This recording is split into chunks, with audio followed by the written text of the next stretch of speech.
السلام علیکم ورحمۃ اللہ وبرکاتہ۔ محترم ناظرین اور سامعین،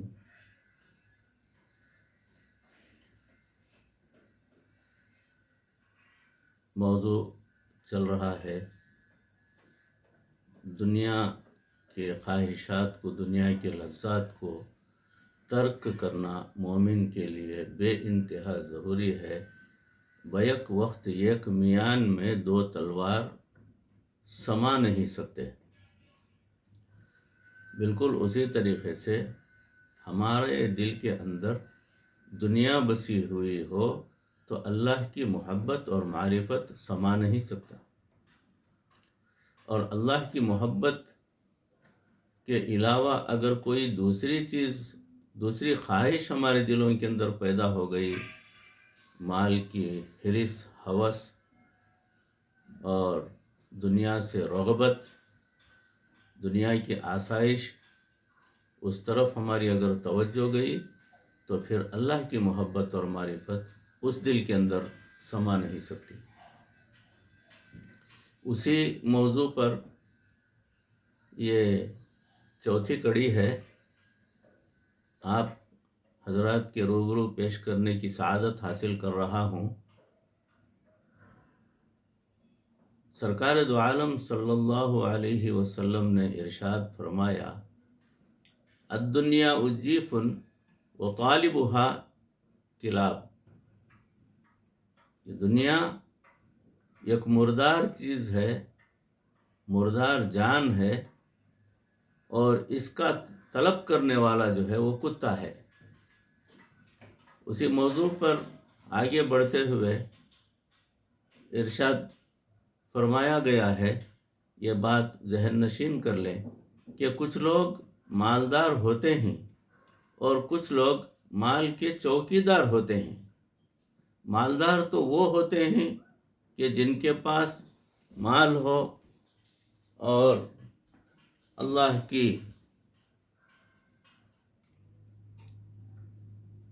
راستے میں خوب لگا رہے ہوں، اور مال کے چوکیدار وہ ہوتے ہیں جو روزانہ بینک بیلنس چیک کرتے ہیں اور وہ گنتے رہتے ہیں کہ اب اتنے ہو گئے اور اب اتنے ہو گئے، اور وہ بیچارے چوکیداری کر رہے ہوتے ہیں، خود تو چلے جائیں گے اور ان کی اولادیں عیاشیاں کرتی پھریں گی۔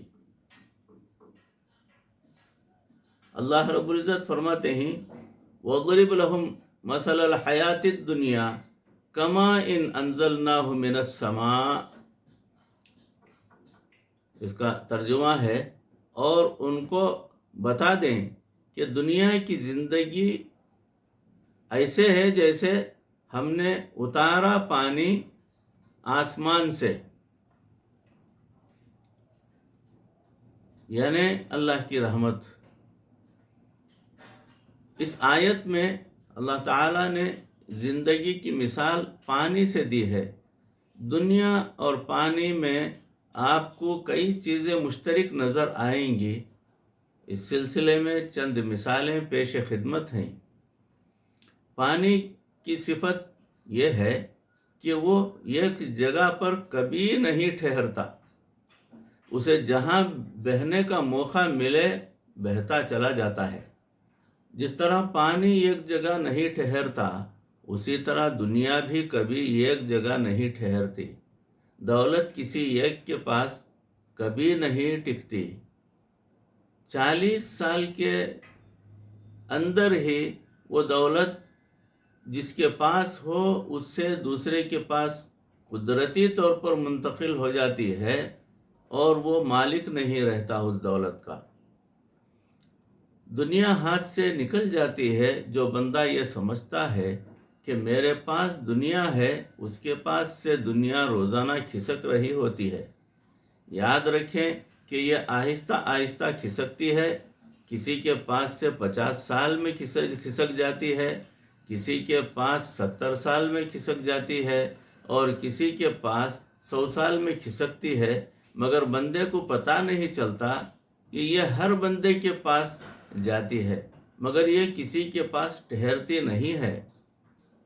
اس نے کئی لوگوں سے نکاح کیے اور ان سب کو رنڈوا کیا۔ ایک بزرگ نے ایک مرتبہ خواب میں دنیا کو ایک کنواری لڑکی کی مانند دیکھا۔ انہوں نے پوچھا کہ تو نے لاکھوں نکاح کیے، ہزاروں نکاح کیے، سینکڑوں نکاح کیے، اس کے باوجود کنواری ہی رہی دنیا؟ کہنے لگی جنہوں نے مجھ سے نکاح کیے وہ مرد نہیں تھے، اور جو مرد تھے وہ مجھ سے نکاح کرنے پر آمادہ ہی نہیں تھے، یعنی اللہ والے۔ اس لیے اللہ والے دنیا کی طرف محبت کی نظر سے نہیں دیکھتے، ان کی نظر میں مطلوب حقیقی اللہ رب العزت کی ذات ہوتی ہے، لہٰذا ان کی توجہ اسی طرف ہوتی ہے، وہ آخرت کی لذتوں کے خواہش مند نہیں ہوتے۔ جو بندے اللہ والے ہوتے ہیں ان کی توجہ پوری کی پوری آخرت کی طرف ہوتی ہے، وہ مال کی طرف ہرگز توجہ نہیں کرتے، بلکہ جب ان کو دنیا کی لذتیں ملتی ہیں تو وہ اس بات سے گھبراتے ہیں کہ ایسا نہ ہو کہ نیک اعمال کا اجر آخرت کی بجائے کہیں ہمیں دنیا ہی میں نہ دے دیا جائے۔ اگر دنیا ہی کے اندر دے دیا گیا تو یہ تو خسارہ ہوا، اگر آخرت کے لیے رکھا گیا تو اعمال نامے میں اضافہ ہوگا۔ دوسری قدر مشترک یہ ہے کہ جو آدمی بھی پانی میں داخل ہوتا ہے وہ تر ہوئے بغیر نہیں رہتا، اسی طرح دنیا بھی ایسی ہے کہ جو آدمی بھی اس میں گھسے گا وہ متاثر ہوئے بغیر نہیں رہے گا۔ ایک تیسری قدر مشترک یہ ہے کہ پانی جب تک ضرورت کے مطابق ہو فائدہ مند ہوتا ہے، اور جب ضرورت سے بڑھ جائے تو نقصان دہ ہوتا ہے۔ اسی طرح دنیا بھی اگر ضرورت کے مطابق ہو تو بندے کے لیے فائدہ مند ہوتی ہے، اور جب ضرورت سے بڑھ جائے تو پھر یہ نقصان پہنچانا شروع کر دیتی ہے۔ پانی کا سیلاب جب آتا ہے تو بند بھی توڑ کر پانی آگے کو آ جاتا ہے، ضرورت سے زیادہ ہوتا ہے تو سارے بستی کو ڈبو دیتی ہے۔ اسی طرح جن لوگوں کے پاس بھی ضرورت سے بھی زیادہ مال ہوتا ہے وہ عیاشیاں کرتے ہیں اور شریعت کی حدود کو توڑ دیتے ہیں۔ جو لوگ جوے بازیاں کرتے ہیں اور ایک ایک رات میں لاکھوں گواتے ہیں، وہ ان کی ضرورت کا پیسہ تھوڑا ہوتا ہے، انہیں تو بالکل پرواہ ہی نہیں ہوتی۔ ایک تفسیر میں اسی آیت کے تحت لکھا ہے کہ اللہ تعالیٰ نے دنیا کو پانی کے ساتھ مشابہت اس لیے دی ہے کہ پانی کثیر مقدار میں ہو تو پاک ہوتا ہے، لیکن شرط یہ ہے کہ اس کا ذائقہ، اس کا رنگ اور بو نہ بدلے۔ اگر اس کا ذائقہ، رنگ یا بو بدل جائے تو وہ سارے کا سارا پانی ناپاک ہو جاتا ہے۔ فقہا نے لکھا ہے کہ جس پانی کا ذائقہ، رنگ اور بو نہ بدلے وہ پاک بھی ہوتا ہے اور پاک کرنے والا بھی ہوتا ہے۔ وضو میں چہرے کا دھونا ضروری ہے، حالانکہ اس سے پہلے ہاتھ بھی دھوئے ہیں، کلی بھی کرتے ہیں اور ناک میں بھی پانی ڈالتے ہیں۔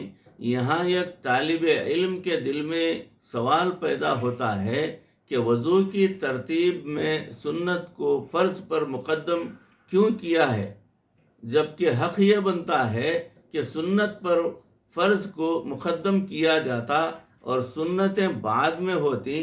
فقہا نے اس کا یہی جواب دیا ہے کہ جب کوئی آدمی پانی کے ساتھ وضو کرنے لگے گا اور وہ اپنے ہاتھ میں پانی لے گا تو اسے آنکھوں سے دیکھ کر پانی کے رنگ کا پتہ چلے گا، جب منہ میں ڈالے گا تو ذائقہ کا پتہ چل جائے گا، اور جب ناک میں ڈالے گا تو اس سے اس کے بو کا پتہ چل جائے گا۔ اس طریقے سے جب اسے تسلی ہو جائے گی کہ پانی کا رنگ بھی ٹھیک ہے، اس کا ذائقہ بھی ٹھیک ہے اور اس کی بو بھی ٹھیک ہے، تو وہ شریعت کا حکم پورا کرنے کے لیے چہرے کو دھوئے گا۔ اللہ رب العزت ایک جگہ ارشاد فرماتے ہیں وَمَا هَذِهِ الْحَيَاةُ الدُّنْيَا إِلَّا لَهْوٌ وَلَعِبٌ وَإِنَّ الدَّارَ الْآخِرَةِ لَهِيَ الْحَيَوَانُ لَوْ كَانُوا يَعْلَمُونَ، اور یہ دنیا کی زندگی نہیں مگر کھیل تماشا، اور آخرت کی زندگی تو ہمیشہ رہنے والی ہے، کاش یہ تم جان لیتے۔ اس آیت میں اللہ تعالیٰ نے زندگی کو کھیل تماشے کے ساتھ تشبیہ دی۔ اس کی کئی وجوہات ہیں۔ دنیا میں سب سے جلدی ختم ہونے والی چیز کھیل تماشا ہے۔ جتنے بھی کھیل تماشے ہیں وہ چند گھڑیوں کے ہوتے ہیں۔ اسکرین پر تماشا دیکھیں تو بھی چند گھڑیوں کا ہوتا ہے، اور سرکس کا تماشا بھی چند گھڑیوں کا ہوتا ہے، ریچھ بندر کا تماشا بھی چند گھڑیوں کا ہوتا ہے۔ اللہ تعالیٰ نے بھی دنیا کو کھیل تماشے کے ساتھ تشبیہ دی ہے تاکہ لوگوں کو پتہ چل جائے کہ دنیا گھڑی دو گھڑی کا معاملہ ہے۔ یہی وجہ ہے کہ قیامت کے دن کہیں گے ما لبثوا غیر ساعہ، وہ نہیں کھڑے مگر ایک گھڑی، حتیٰ کہ کچھ تو یہاں تک کہیں گے لم یلبثوا الا عشیۃ او ضحاہا، وہ دنیا میں نہیں رہے مگر صبح کا تھوڑا سا وقت یا شام کا تھوڑا سا وقت، 100 سال کی زندگی بھی تھوڑی سی نظر آئے گی، گویا خواب تھا، جو کچھ کہ دیکھا، جو سنا، افسانہ جیسا نظر آئے گا۔ حضرت نوح علیہ السلام کی عمر 1000 سال سے زیادہ تھی، 950 سال تو تبلیغ کی عمر تھی، پھر اس کے بعد عذاب آیا، اور عذاب کے بعد بھی 60 سال زندہ رہے۔ روایات میں آیا ہے کہ جب ان کی وفات ہوئی تو اللہ رب العزت نے ان سے پوچھا اے میرے پیارے نبی، آپ نے دنیا کی زندگی کو کیسے پایا؟ انہوں نے جواب دیا اے اللہ تبارک و تعالی، مجھے یوں محسوس ہوا کہ ایک مکان کے دروازے تھے، میں ایک میں داخل ہوا اور دوسرے میں سے نکل آیا، تو جب 1000 سال کی زندگی یوں نظر آئے گی تو پھر دنیا کی 100 سالہ زندگی کا کیا بھروسہ ہے؟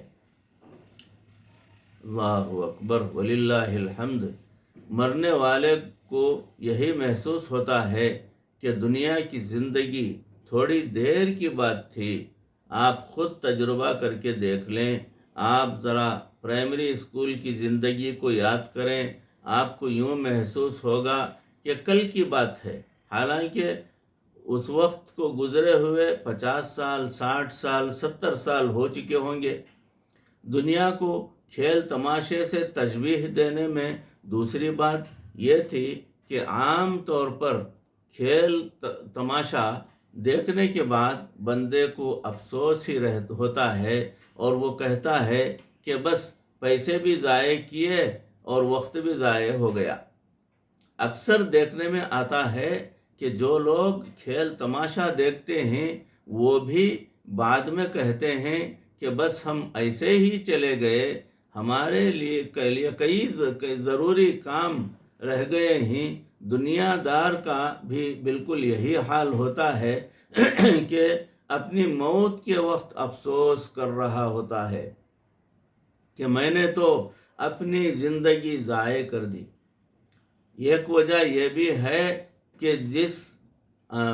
آج کل کے کھیل تماشے عام طور پر سائے کی مانند ہوتے ہیں۔ اسکرین پر تو نظر آتا ہے کہ بندے چل رہے ہیں مگر حقیقت میں ان کا سایہ چل رہا ہوتا ہے، اور جوان کے پیچھے بھاگتے ہیں وہ سائے کے پیچھے بھاگ رہے ہوتے ہیں۔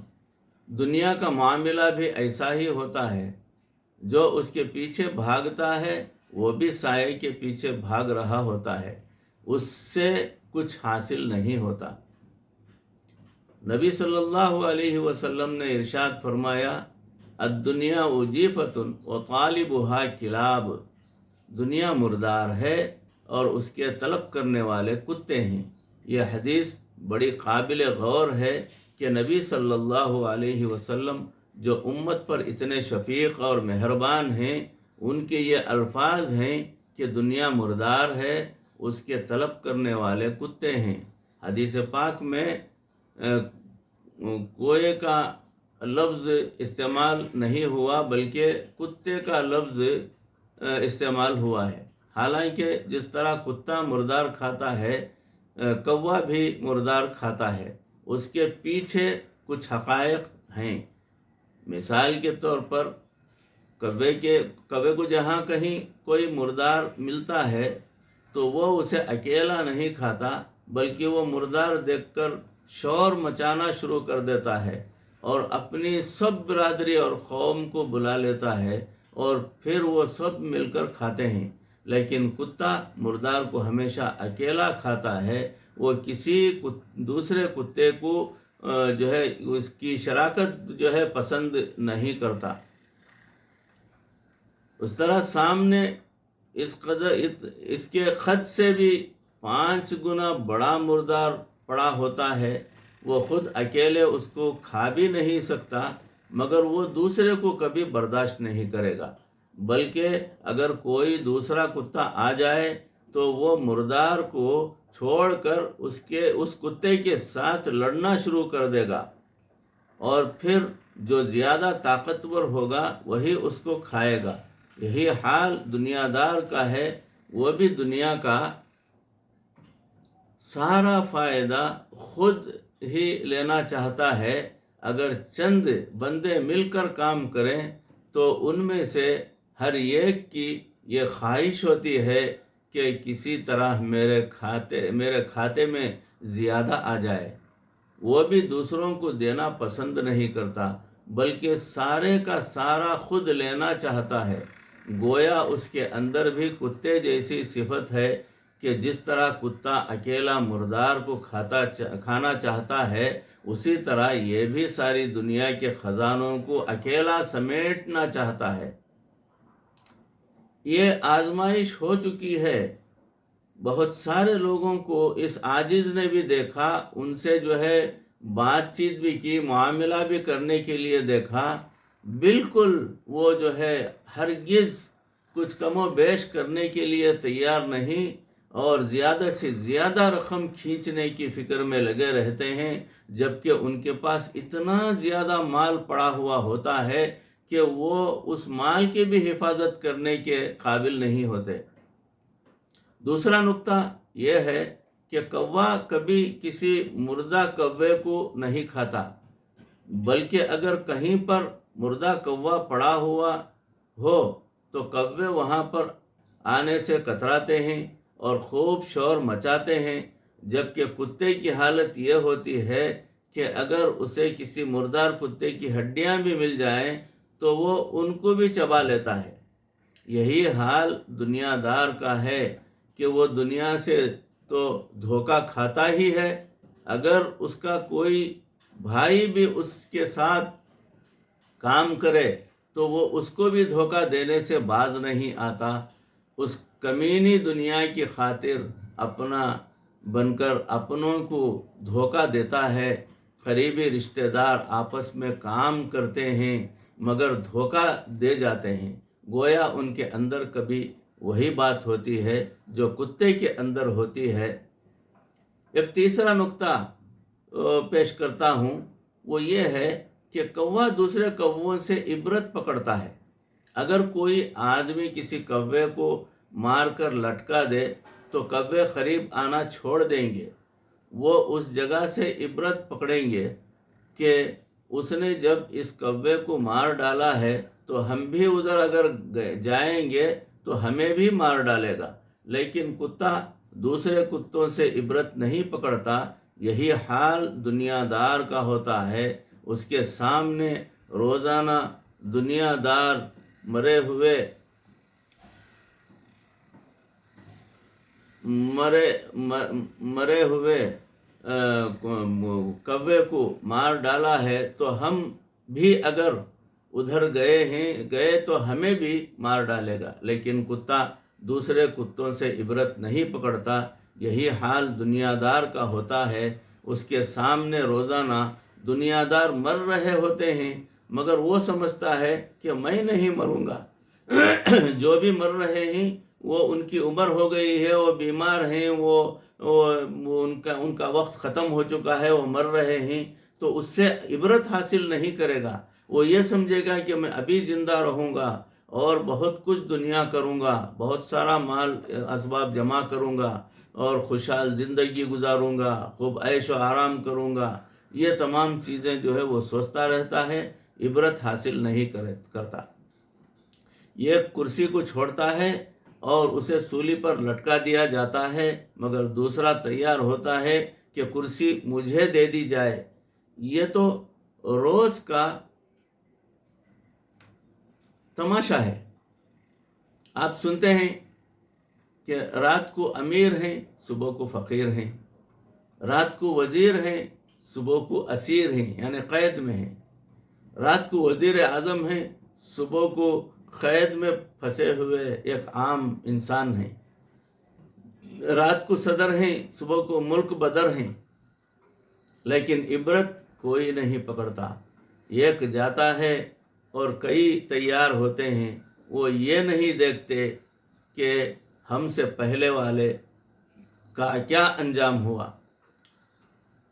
ایک اور نکتہ پیش خدمت ہے کہ یہ بھی کہ اگر کوا مردار کھاتا ہے تو وہ نرم گوشت کھاتا ہے اور ہڈیوں کو چھوڑ دیتا ہے، لیکن کتا گوشت بھی کھاتا ہے اور ہڈیوں کو بھی چچوڑ کر جو ہے کھاتا ہے۔ یہی حال دنیا دار کا ہے کہ وہ پہلے جائز منافع کماتا ہے اور پھر سود در سود بھی کماتا ہے، گویا ہڈیاں بھی چچوڑتا چلا جاتا ہے۔ ایک نکتہ اور بھی ہے کہ اگر کسی جگہ پر مردار پڑا ہوا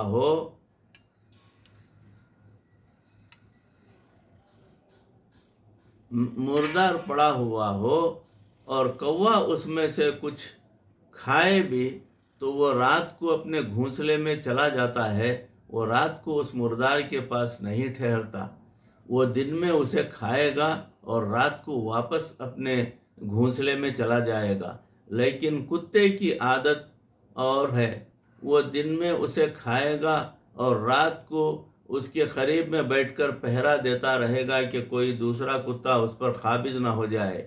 یہی حال دنیا دار کا ہے، وہ سارا دن دکان کے اندر ہوتا ہے اور رات کو دکان اس کے اندر ہوتی ہے، حتیٰ کہ وہ نماز بھی پڑھ رہا ہوتا ہے تو دکان اس کے اندر ہوتی ہے۔ پس ثابت ہوا کہ دنیا کا طلبگار کتے کی سی عادت رکھتا ہے، اور صدق رسول اللہ صلی اللہ علیہ وسلم، اللہ رب العزت ہمیں دنیا کا طلبگار بننے سے محفوظ فرمائے، اور اللہ رب العزت دنیا کی محبت کو ہمارے دلوں سے دور فرمائے۔